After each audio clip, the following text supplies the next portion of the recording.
Doctor García, ¿cómo está? ¿Me escucha? Perfectamente, Jimmy, muchas gracias por la invitación. Un saludo para todos los oyentes. Gracias. Doctor, ¿cuál es su visión en términos generales del caso Metástasis? Todos estos chats que se han venido revelando y que supongo que no son ni la tercera parte todavía de lo que aún queda por descubrirse, revelan que en realidad hay una vinculación directa del narcotráfico en la función judicial. ¿Hay algo que justifique de alguna manera, para no generalizar, lo que no pretendemos, por supuesto, para no decir, caramba, ya la función judicial se contaminó con el narcotráfico? Mire, yo creo que el caso Metástasis como país ha sido un baño de verdad doloroso, porque nos muestra una función judicial impregnada lastimosamente por el narcotráfico y por la criminalidad organizada. Habíamos visto casos de corrupción judicial desde hace mucho tiempo, siempre ligadas a sectores políticos o a sectores económicos, sectores financieros. Pero es la primera vez que tenemos que constatar corrupción judicial vinculada a la criminalidad organizada. Entonces, esto es inédito completo. Esto por un lado. Por otro lado, creo que es esperanzador que este tema se lo soluciona a través de la propia institucionalidad. Es decir, es la fiscalía, es la misma judicatura la que procesa esto en derecho. Entonces, esto creo que hay que relevar, que esto no lo hemos solucionado con una guerra civil, ni a tiros, ni con una revolución, no, lo hemos solucionado a través del derecho. Y creo que eso nos deja la esperanza de que todavía queda institucionalidad suficiente como para poder enfrentar al narcotráfico y a la criminalidad organizada desde el derecho, que es desde donde el Estado tiene que enfocar su actuación. Claro, doctor, ahora no hay cómo negar la posibilidad de que esto sea solamente la punta del ovillo y que haya algunas otras organizaciones delictivas que estén también ya infiltradas en la justicia, ¿no? Pero por supuesto, la misma justicia y el periodismo de investigación nos ha demostrado que existe una mafia albanesa, que existe otros sectores no vinculados al señor Norero, también vinculados a la criminalidad organizada. En la semana pasada acaban de secuestrarle al cónsul honorario de Gran Bretaña y se atribuye esto a un grupo específico, a los tiguerones. Están los lobos, los choneros, y hay varias organizaciones criminales que están operando en el país. Y claro, esto, como usted dice, es la punta del ovillo, y evidentemente debe haber otros sectores que se encuentran vinculados a otros sectores de la criminalidad, por decirlo de alguna manera. Pero, ojo, una cosa, todos sabíamos cuáles eran los jueces que se prestaban para esto. Los jueces que el propio Norero los califica como suicidas. Yo he hablado de los jueces kamikazes, es la única coincidencia que tengo que he tenido con este señor Norero, porque en verdad son jueces que sabían perfectamente que estaban actuando fuera del derecho, pero que a cambio de un billete hacían cualquier cosa. Como el juez Curipayo de Santo Domingo, como el juez de Manglar Alto, como el juez de Balsas, como el juez del Guabo, jueces todos sabemos dónde están los jueces pillos. El problema es que el Consejo de la Judicatura, presidido por Wilman Terán, que también era parte de estos jueces, generó una estructura de impunidad atroz. Y cualquier cosa podía pasar. Es decir, el juez Curipayo de Santo Domingo, contra norma expresa, ordena la liberación de Glass que estaba en Quito, por ejemplo. Cuando hay una norma expresa, hay norma expresa en la Ley Orgánica de Garantías Jurisdiccionales y Control Constitucional que establece que los únicos jueces competentes para otorgar habeas corpus son los del lugar donde la persona se encuentra privada de libertad. Pero no importaba. O sea, fueron a presentar en Puerto Viejo, por ejemplo. Y claro, el juez Molina de Puerto Viejo, ya destituido, otro de los kamikazes, pues se mandó el habeas corpus a favor del señor Glass. ¿Qué pasó? La Corte Constitucional dejó sin efecto este habeas corpus la semana pasada, con lo cual corresponde que el señor Glass vuelva a la cárcel. En lugar de eso, pues salió corriendo y se fue a refugiar a la Embajada de México. Así que hay mucha tela que cortar todavía. Doctor, ¿y no cree usted también que la propia ley a veces pone estos caminos para que ciertos jueces y funcionarios judiciales incumplan con sus deberes, como por ejemplo el abuso de las acciones de protección? La verdad es que las acciones de protección ahora se utilizan hasta por quítame esta paja, ¿no? No sé si la Corte Constitucional tiene alguna alguna disposición al respecto que las regula, o yo no sé si se ha hecho o no se ha hecho, pero acciones de protección pasan en todas partes. La presenta un ciudadano de Esmeraldas y la resuelve un juez de la niñez y de la adolescencia del Oro. Una cosa, pero que uno no se Bueno, explica, ¿no?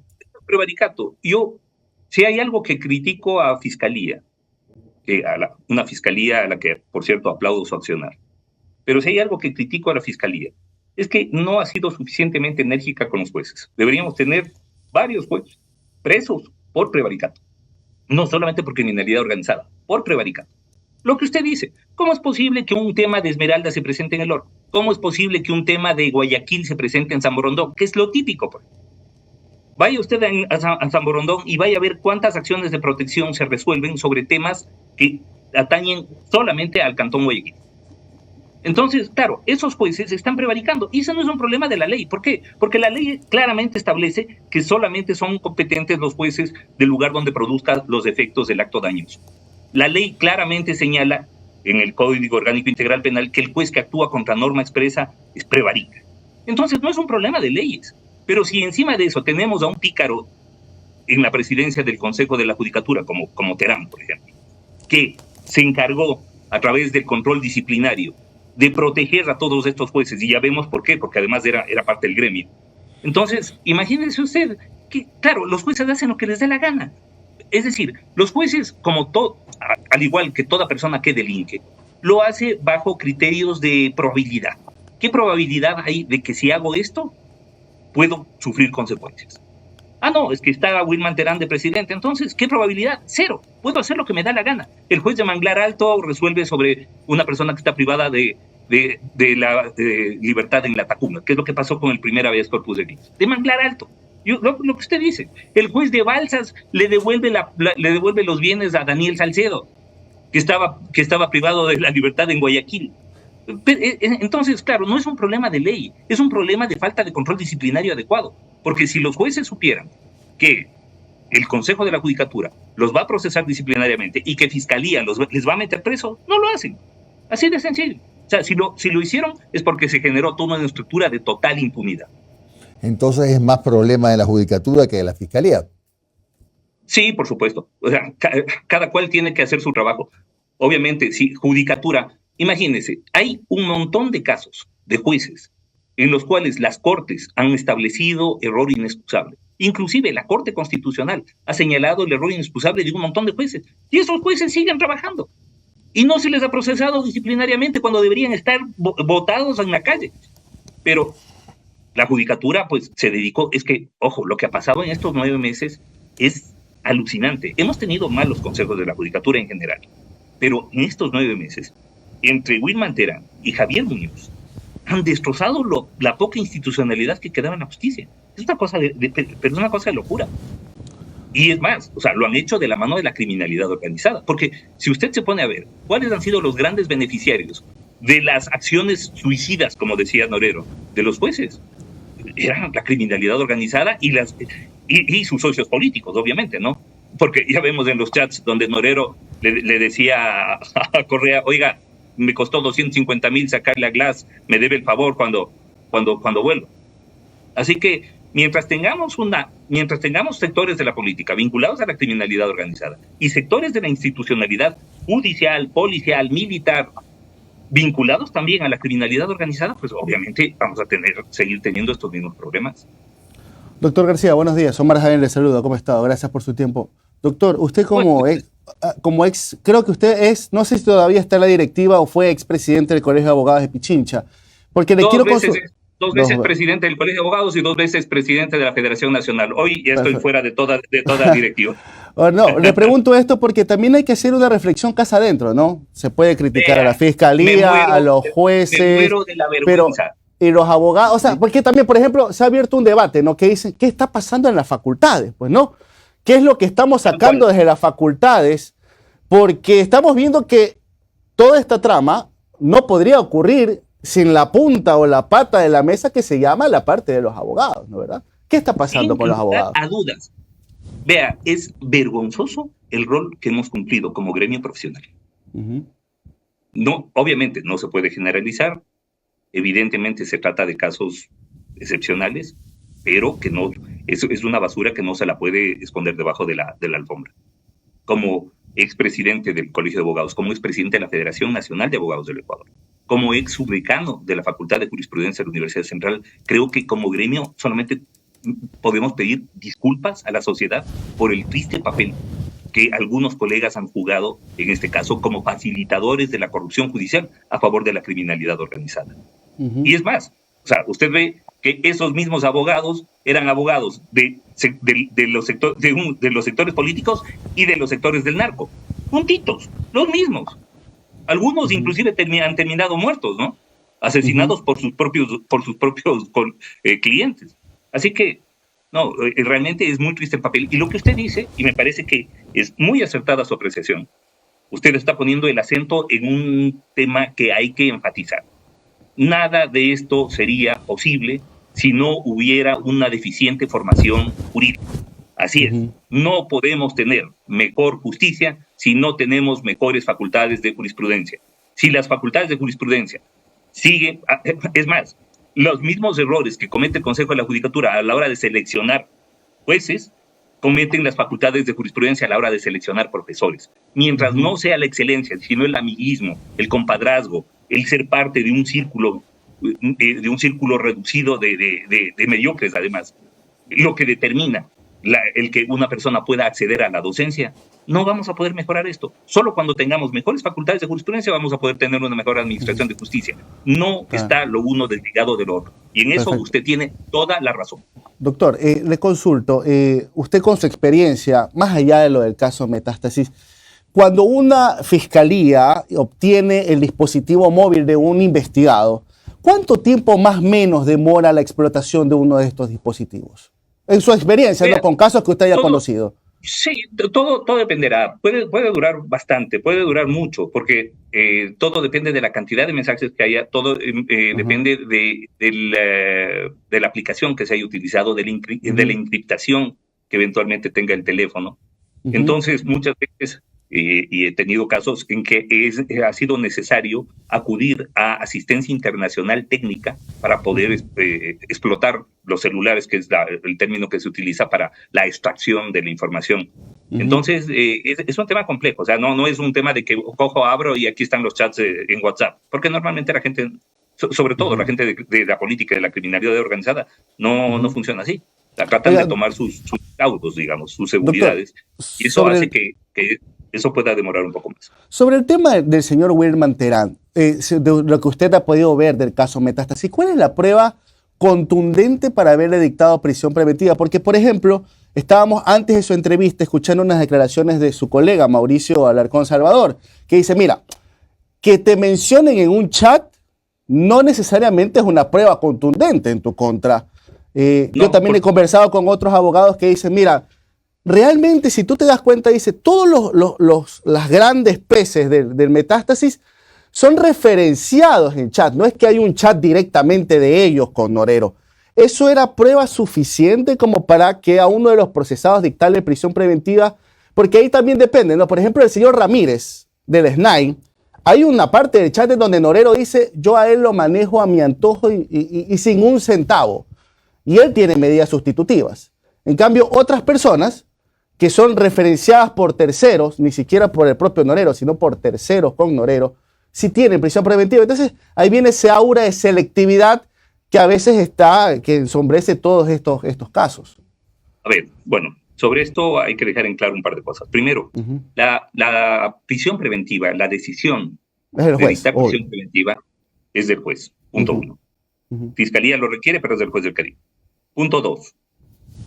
Tiene que ser individualmente analizada. Es decir, el hecho de que se dicten contra unos sí y contra otros no, de ninguna manera rompe un principio de igualdad, porque no es que a todos o a nadie, no. A cada uno se tiene que analizar sus características específicas. Tres, la decisión que ordena la prisión preventiva no es una decisión de culpabilidad penal. Es decir, no depende ni de la cantidad de pruebas que haya, ni del delito que se acuse, porque de lo contrario estaríamos comiéndonos la presunción de inocencia. La finalidad de la prisión preventiva, de acuerdo a la Corte Interamericana de Derechos Humanos, en varios casos, algunos contra Ecuador, es básicamente garantizar la comparecencia del procesado al proceso. Claro. Eso es todo. Entonces, si es que hay riesgo de evasión, si es que hay riesgo de manipulación, si es que hay riesgo de no comparecencia, pues se le dicta prisión preventiva. Si no hay ese riesgo, por muy culpable que nos pueda parecer, o en ese caso no se dicta prisión preventiva. Entonces, la prisión preventiva no va ligada a presunciones de culpabilidad, no, todo lo contrario.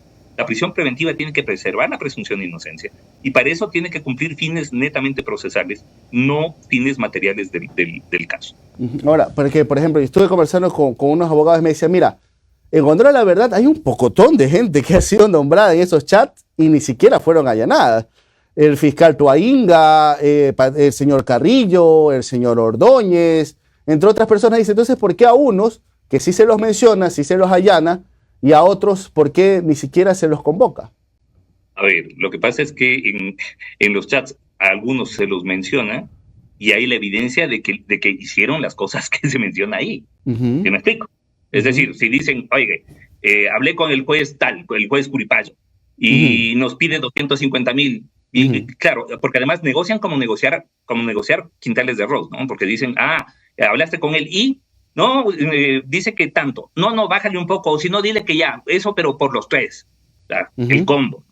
Y claro, y luego resulta que, en efecto, el juez Curipayo emite la decisión judicial, igual que el juez Terán, que el juez Curipayo, que el otro juez, el juez de Puerto Viejo y no sé cuántos otros más, que emiten decisiones totalmente alejadas del derecho. Pero, entonces, doctor, claro, supongo que ya la UAFE o la Fiscalía ha de tener ya la ruta del dinero, ¿no?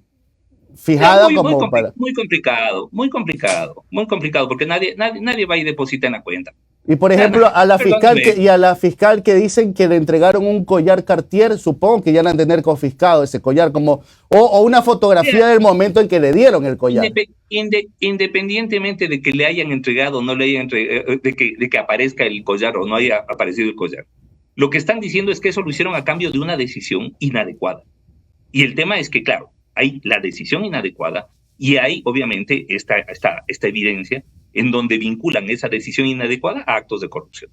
Ahora, de ahí que digan que, chusa, ¿sabes qué? Mi amigo es Jimmy Jairala y le entregué $1 millón.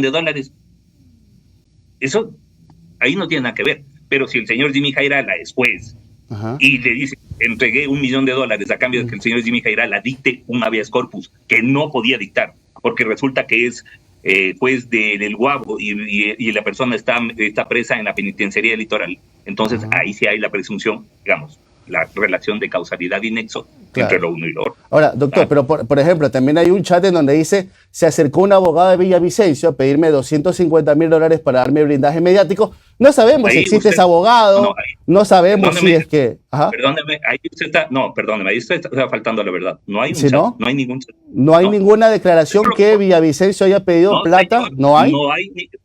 No hay ninguna declaración, no hay ningún chat que mencione a abogado de Villavicencio. Ahí ¿Sí, no? usted falta la verdad. ¿Sí, no? No, señor. ¿Qué existe? No existe. Sáqueme de eso. No existe, entonces, claro, no hay ninguna referencia. Oiga, como estamos en Zoom, ¿me permite compartir pantalla? Por supuesto, sí. No sé si la tiene Mayita. Porque dice aquí la anfitrión inhabilitó la función de compartir. Por favor, habilítela. ¿Así? Porque no hay ningún chat que mencione al abogado de Villavicencio. Ni a Fernando. Abogado de Villavicencio antes. No, ni a Fernando Villavicencio por otros temas, sí, pero no es que no hay ningún pedido de plata. No, señor. No hay. Ya le voy a enseñar cuál es el chat en donde se menciona a Villavicencio y a los 200,000, porque lo tengo aquí. Pero por favor, habilíteme la función de compartir pantalla.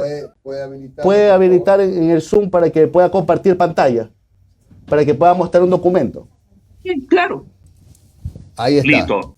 Ahí está. Jordán le dice, ya estás más tranquilo, fuerte, así debes estar. Ya. Y le dice el otro, ese man de Villavicencio, ¿qué tiene él contra ti? Ese hombre por medio de un conocido mandó a pedir 200,000 y que dejaba de salir en las redes. De un conocido. De Norero. De Norero. Pero que supuestamente, entre comillas, venía por orden de Villavicencio. Pero eso es incomprobable, pues. No hay un solo chat en donde se hable de abogado de Villavicencio. Ya. Entonces es un supuesto, y eso que se ve bien claro, conocido. Porque se ha querido desviar la atención y manipular el contenido de los chats, tratando, por un lado, de enlodar la imagen de Villavicencio. Yo lo conocí y puedo decir que no era un extorsionador. Pero no, y es peor que todavía, esto es incomprobable, pues, doctor. que se haya utilizado a los abogados, imagínense. Pero además, primero, a ver, mi vida, mi patrimonio y mi ética son públicamente conocidos. Pero por otro lado, racionalmente, ¿a quién se le ocurriría extorsionar a un narco y un asesino? O sea, me parece una cosa de locos. Pero bueno, en todo caso, el chat dice lo que dice y queda demostrado. No hay un solo chat en el que se hable de los abogados de Villavicencio. Pero insisto, esto es incomprobable. Que un tercero le diga a Norero que un cuarto le vino a pedir plata es incomprobable. Por supuesto, habría que ver en otros chats si existe alguna referencia específica a quién hizo semejante barbaridad, claro. Pero en los chats que se ha publicado, porque los he revisado todos los que se ha publicado, no hay uno solo en el que se hable de los abogados de Villavicencio. Ni uno. Bien.